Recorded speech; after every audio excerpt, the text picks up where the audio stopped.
السلام عليكم ورحمة الله وبركاته. ازيكم يا حبايبي الغاليين؟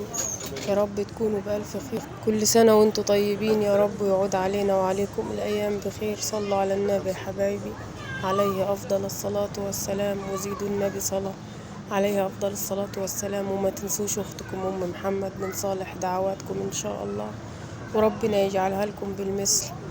كنت بالليل امبارح أنا بسجل لكم الفيديو، كنت باخد ولدي، كان في كده عنده طالع له كده يعني حاجات في وشه كده، مش عارفة دي حبوب ولا معرفش، هي كان شكلها زي حبوب كده بتزيد، فمش عارفة دي ايه.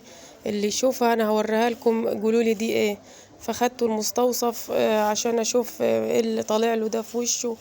فالدكتور يعني كبر لي الموضوع وقال لي ده يعني مش عارفة نوع حساسية، وعايز مسة، وعايز نقط، وعايز دهانات، وعايز صابون وحاجات كتيرة بصراحة، يعني خلاني اكتئبت وهو بيقولها.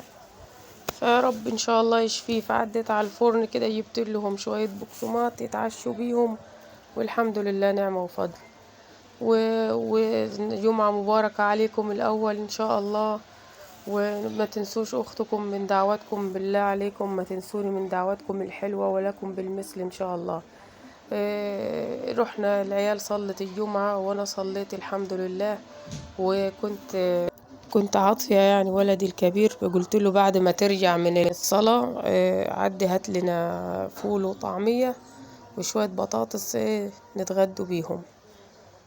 والحمد لله يا رب، الحمد لله على نعمك الكثيرة، نعمة وفضل، نعمة وفضل، الحمد لله. انتوا عارفين يا حبايبي، انا بالنسبة لي طالما جوت عيالي موجود يكشي يكون ايه، والله العظيم يكشي يكونوا شوية مش، طالما في جوت عيالي موجود وحاجة هتشبعهم وتملى بطونهم، ده كده نعمة وفضل. انا بس صعب عليا من الاخت اللي بتقولي روحي اشحتي عشان توكلي عيالك، وبدل ما انت حرماهم كده وزلاهم معاكي.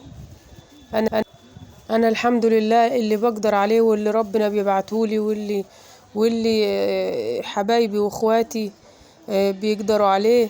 انا ما بحرمش عيالي وبعمل لهم اللي بقدر عليه، ولا انا بذلهم. انا حاشا لله ان انا اذل عيالي، الا الكرامة يا اختي، الا الكرامة. لكن انت جرحتيني بكلمة روحي اشحتي عشان توكل عيالك. انا يعني الحمد لله رب العالمين، زي ما قلت لكم شوية الفول دول وشوية الطعمية عندي، كأن طالما انا عيالي كلوا بطنهم اتملت كده، الحمد لله رب العالمين، نعمة وفضل، نعمة وفضل يا رب على نعمك. لكن انا عمري ما ذل عيالي. بس هي الفقر مش عيب يا اختي، الفقر مش عيب، ولا يعني اما الانسان يقع في ظرف بيتعثر فيه، ما ينفعش ان انا اعاير اخويا واقول له انت روح اشحت عشان توكل عيالك.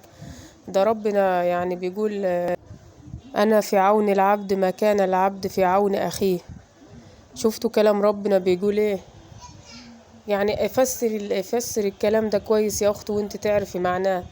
يعني ربنا اللي بيقوله مش انا. يعني الاخت المسلمة تعاون اختها المسلمة اللي عندها ظرف ومتعثرة في شيء وشايفاها محتاجة وشايفاها يعني مش قادرة تلبي احتياجات لعيالها وفي ظرف عنديها، عشان ربنا لو انت وجعت في ظرف ربنا يكون في عونك، عشان انت سندتي وساعدتي اختك المسلمة في ظرفها اللي كانت فيه. لكن ما ينفعش اجرح حد واقول له روح اشحت عشان توكل عيالك. انا دول شوية جبنة قديمة جارتي الله يكرمها يا رب، كانوا العيال لسه ما شبعوش من الفول والطعمية، وكانوا بيقولوا لي لسه جعانين يا ماما، فطلعت لهم شوية مش من اللي جارتي عطيهوني، كتر خيرها وايه، وقعدنا ناكلوا فيها وكلوا، والحمد لله شبعوا واتبسطوا، والحمد لله رب العالمين. انا عيالي والله العظيم يا جماعة يعني مش بيتبطروا ويقولوا لا احنا عايزين، بس هما بيبقى في كل فين وفين، كل فترة طويلة يعني لما بيكون فعلا يعني نفسهم في الحاجة دي، نفس يقول ماما نفسنا ناكلوا لحمة، نفسنا ناكلوا فرخة، هاتلنا فرخة اطبخي لنا ماما. يعني بس يعني بيستحملوا معايا الظرف برضو، واللي بحطه لهم بياكلوه، ما بيقولوش لا والله العظيم. يعني الحمد لله والله إن ربنا قدرني وبجاهد إن أنا أربيهم على القناعة والرضا. هم يعني رغم إن هم أطفال ولسه طالعين للدنيا وبيشوفوا أصحابهم وبيشوفوا زمايلهم وأهاليهم جايبين لهم. يعني ساعات بيبقى بيجي عليهم وقت: يا ماما انت ليه مش بتجيبي لنا زي اصحابنا معاهم كذا، صحابنا امهم جابت لهم كذا، ابوهم جاب لهم كذا. فانا بقعد اقول لهم: يا حبايبي، انتوا شايفين انا بيكم لوحدي، والظروف معايا يعني الحمد لله رب العالمين. استحملوا معايا شوية، وربنا ان شاء الله هيكرمنا ويوسعها علينا واجيب لكم كل اللي نفسكم فيه. وبقعد اقول لهم عشان ما يزعلوش، وعشان ما يحطوش في نفسهم وما يحسوش ان هم اقل من زمايلهم او اقل من صحابهم. وربنا يوسعها عليا بالحلال ويكرمني يا رب، عشان خاطر الاطفال الصغيرة دي. انا نفسي اراضيهم ونفسي افرحهم ونفسي اجيب لهم. انا ابني الصغير اللي عنده 5 سنين بيقول: يا ماما، انا نفسي في العيد اجيب بندقية العب بيها. وهم يعني، وده يقول لي: نفسي يا ماما في مسدس في العيد نلعبوا بيه. بس انتوا عارف يعني انا مرة قلت كده اجرب اسأل على الحاجات ده هي في العيد الصغير لما كانوا برضو بيطلبوا مني لعب. انتوا متخيلين الاقي اللعب اللي زي دي اقل حاجة 100 جنيه؟ اقل لعبة ب100 جنيه. طب انا اجيب لعيل واحد لعبة ب100 جنيه؟ ده لو اتوفرت اصلا ال100 جنيه دي انا اوكلهم بيها يوم كامل، يوم كامل.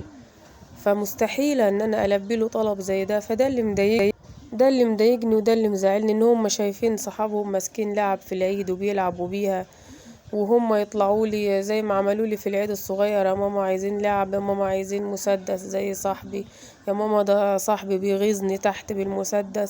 وانا بتجاهر وبزعل ان انا مش عارفة اعمل لهم حاجة. بس والله ان شاء الله عندي ثقة في ربنا كبيرة بإذن الله، انه يكرمني ويرضيني ويرضى عني ويوسعها عليا، عشان نيتي خالصة ان انا آه، اي قرش بيجيلي لعيالي. نيتي خالصة وربنا عالم ان اي قرش ده لعيالي مش لي، انا مش بفكر في نفسي ابدا. وربنا يعيني ويساعدني يا رب.